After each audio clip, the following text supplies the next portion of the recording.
Well, sometimes in life, you might push a person, and push a person, push a person, push them. One day they will push back. And when they do push back, it's not gonna be a pretty sight. This little old grandmother yasa, dash way, our daughter, husband, for pushing too hard. And calling her ghetto. Let's go watch that one again tonight. Is he alive? He's not? Oh, good. Oh, thank you. This is 63-year-old Cynthia Cdebaca, a once beloved grandmother and wife who chillingly was hiding a dark secret.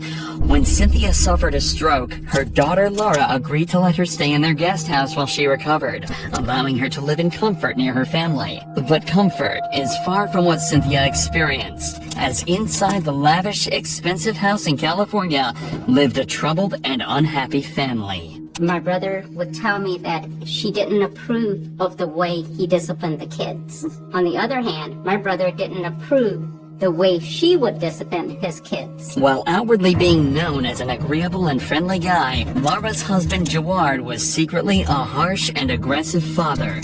In what he simply called tough love, he would verbally and physically abuse his family, as well as break his children's toys when they misbehaved. My Aunt Cindy would be on the back patio smoking because she wasn't allowed to smoke in the house. And he would be out there watering, and he would see, oh, where I see smoke, I see fire. Gotta put out the fire, and he would hose my aunt down with the hose. He did it to my cousin, too. To Laura, his wife. At one point in a bout of rage, he even threw out Cynthia's late husband's ashes. But despite all this, the family put up with Geoward's actions, until one day, everything took a horrifying turn for the worst. Cynthia had purchased a revolver from a local munitions store. All she needed now was the trigger, and it wouldn't take long for one to appear. On her 62nd birthday, before heading out to her granddaughter's spelling bee, Geoward said something that filled her with rage. You can't go like that because it looks like you're ghetto. Just a few minutes later, 5 gunshots would be heard echoing across the neighborhood. Then 5 more, and 5 more again. Geoward's body was found later sprawled across the kitchen floor, covered from head to toe in 12 bullet holes. Meanwhile, Cynthia had traveled to a nearby Denny's to order breakfast, and then went to casually celebrate her birthday at a casino, completely unfazed by the horrific acts that she'd just committed. But due to her jaded past with Geoward, it wouldn't take long for police to land on Cynthia as a leading suspect, and they picked her up at a coffee shop just hours after the murder. But who would suspect a sweet old grandma had just killed her own daughter's husband? Cynthia knew that in custody, all she'd have to do was spin a couple lies, put on an act, and by all accounts, she'd be set free. Well, unfortunately, Laura's husband has passed away. Huh? We're going to ask you some questions. We're going to ask you some questions because we're trying to figure out what happened today, okay? Alright. Likely realizing that she wasn't going to be winning any awards, it wouldn't be long before she dropped the act, and her tears turned to disdain. What did you think of him? Yeah, why do you say that? That's the big thumbs down. You didn't like him. Eventually, Cynthia remembered how to speak and told detectives about the abuse that her family had endured because of Geoward, recounting the times that he would spray his family with water, verbally attack his kids, and even choke his wife. So while detectives were now aware that Cynthia wasn't the biggest fan of Geoward, they didn't expect what would happen next. Did anybody try to stop him? Stop him! It sounds like somebody had to stop him, right? I did. I was guilty. Okay. Somebody had to stop him. I did. Okay, it's okay. Is he dead? You tell me. Gotta be dead. Think he's dead? I hope so. Cynthia's near instant admission of guilt was followed almost immediately by a chilling recount of the gruesome events. You got your gun from your purse, and then what happened? Went and shot him. It wasn't enough. After she fired all 5 shots out of that revolver, she chose to go all the way to her car and reload 5 more rounds into her gun. She walked back into the backyard and found the victim bleeding and crawling, trying to get away. And at that time, she pumped 5 more shots into his body. She still wasn't done. She still chose to go to her car and load 5 more rounds. She pulled out that revolver and fired 5 more shots until the victim was finally dead. It was also later revealed that just a few weeks before the event, Cynthia had traveled to a local gun range to take shooting lessons with the same gun she purchased to kill Geoward. Another obvious sign that the murder was planned and premeditated. But premeditated murders are usually done in a state of pure rage, where the killer is adamant that their victim must be dead by the end. Very rarely are they done with this level of nonchalance. Did you check to see if he was good?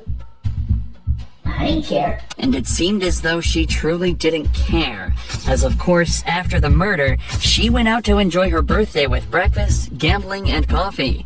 Cynthia also showed no remorse whatsoever when she asked if she even felt bad for what she did. You don't feel bad about it? No. Would you do it again? Yes. He did. He's dead, man. Oh, thank you, thank you, thank you, thank you, thank you. Oh boy. Yo. Yes, sir. Grandmother's doing it. Grandma happy.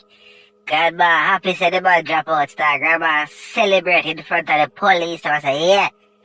Rather one bite the dust. After less than 10 minutes of interrogation from Cynthia's denial through to her complete admission and celebration of Geoward's murder, detectives decided it was time to conclude the investigation. Cynthia's family was let in to say their final goodbyes, and it was here that they truly realized they were living in a nightmare that nobody could ever hope to experience. I wanted to. Through Laura's shrill and uncontrollable agony, Cynthia sits there, nothing but pleased with what she's done. A cold-blooded, unremorseful killer granny. And while her granddaughter was asked to come say goodbye for the final time, Cynthia was shown the true scale of the havoc she'd wreaked on this family, as she refused to even enter the room. Oh, honey. No. Just kiss me. No, you can't say that. This notion of Cynthia being this cold-blooded killer granny was enforced further by the reply she gave when the detective advised her to pray to a higher power that she would be treated well through the justice system. Whoever you pray to, you make sure that I don't you pray to anybody. call us a higher power. I prayed today. Okay. First time ever prayed. What'd you pray for? Hope he dies. Oh boy. 3 years after the shooting of Geoward Estaquio, the trial of Cynthia Cdebaca began. While it was admittedly obvious that Cynthia had indeed killed Geoward, the main questions the trial aimed to explore were, was the murder premeditated, and was it justifiable? The case against premeditation was fairly easy to debunk. Remember, Cynthia had bought the gun used in the murder just a few weeks before, and she'd even visited a shooting range to hone her skills to make sure the kill was carried out swiftly. It also didn't help that in this interrogation, Cynthia had said this. 13 years I want to go get him. I'm devastated. But the idea of the homicide being justifiable was slightly harder to argue with. Cynthia had claims that Geoward was an abuser, both verbally and physically.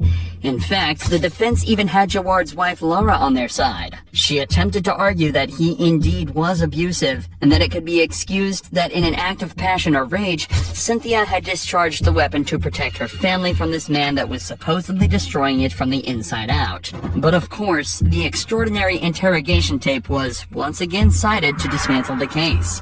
And a few weeks later, a decision was made. And fix the degree thereof as murder in the first degree. This is a tragedy. I love my mom. I love Geoward. There's no win here. Not for anyone. It's just complete sadness. Cynthia Cdebaca was sentenced to 50 years in prison. At 65 years old, that meant she'd be living the rest of her life behind bars and forced to live with the weight of her actions resting on her shoulders until the day she dies.